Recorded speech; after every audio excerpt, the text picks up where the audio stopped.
Hey, good afternoon, you guys. Today I'm bringing you guys a new video. We're gonna be working on a 2015 Honda Civic, and it has a 1.8 liter in it.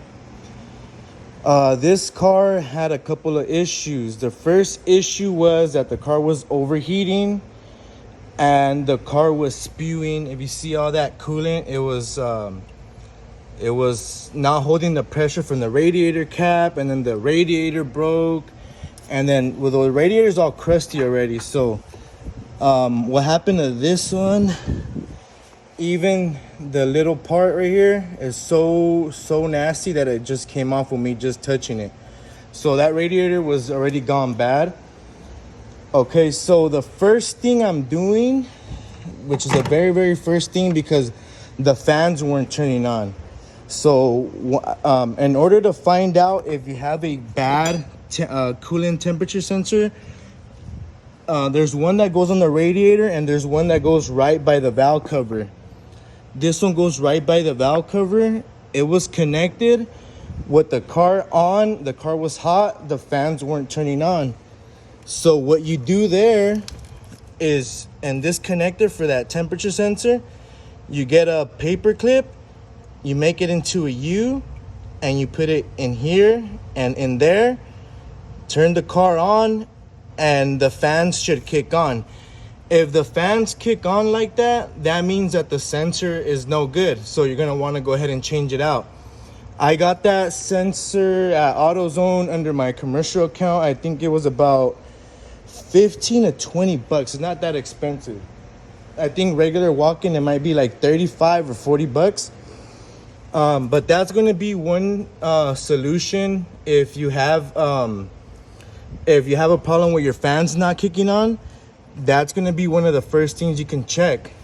Also, you can disconnect this cable here, and if you have a power probe, you can throw power into one side and ground into the other. I think it was, which one was it? One of these you're gonna notice is ground and one is power.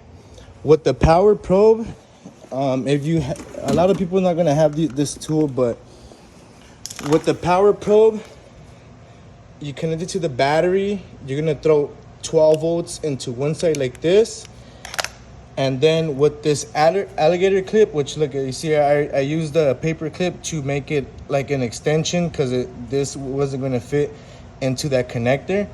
So you hold this on one side, and then you put power on the other side, and your fans will be able to turn on. That's how you can test if your fans work.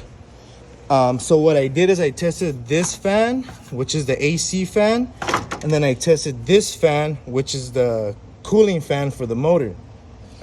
But again, I made sure that the fans worked. The fans worked. And I noticed that after I put that paper clip in here, like I told you guys, the fan started working after that. So immediately I knew that the temperature sensor was bad. So I already got it.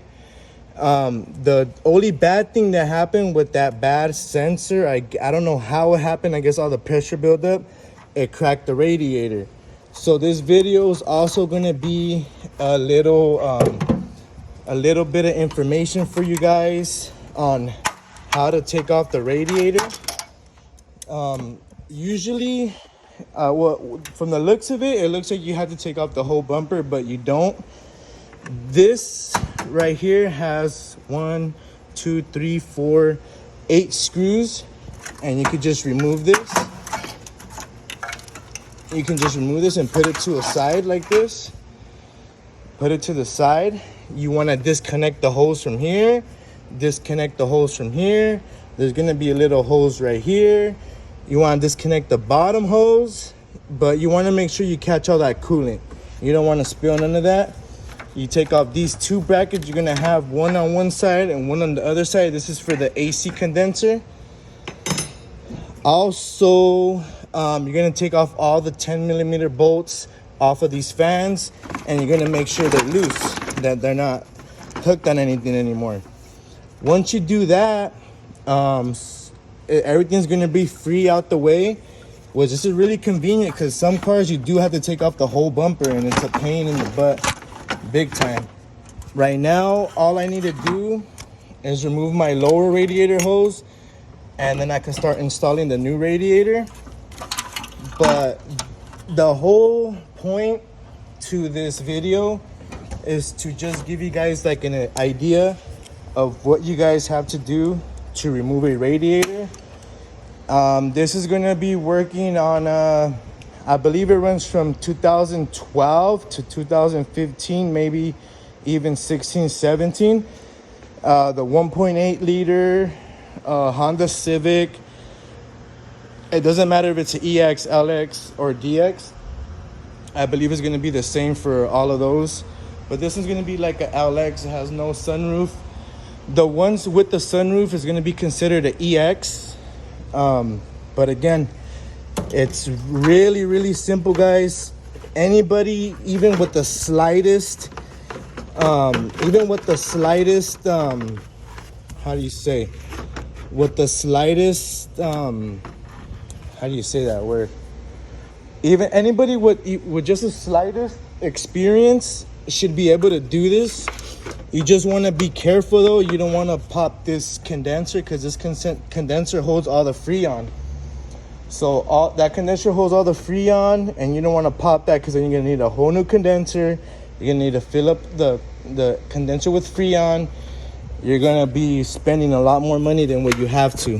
So hopefully this video helps you guys a little bit, just to find out, you know, what it takes, what tools it takes, and all that, in order to remove this radiator. Save you guys a little bit of money, a little bit of time, and the main goal is to save you guys a big headache.